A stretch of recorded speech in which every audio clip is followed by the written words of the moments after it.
Yung kasama mo, ma? Siya nga pala ang tita Tricia mo. Siya yung sinasabi ko na titira dito sa...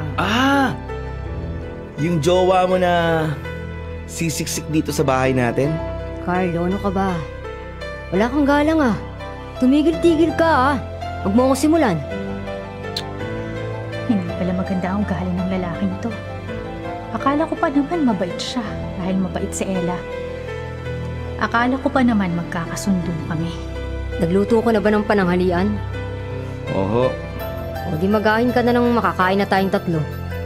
Kayo na lang ho, ma. Wala pa akong ganang kumain eh. Aba, at pinapatuan niya pa ako ng masamang tingin. Lalabas na lang ho muna ako ah. Saan ka pupunta?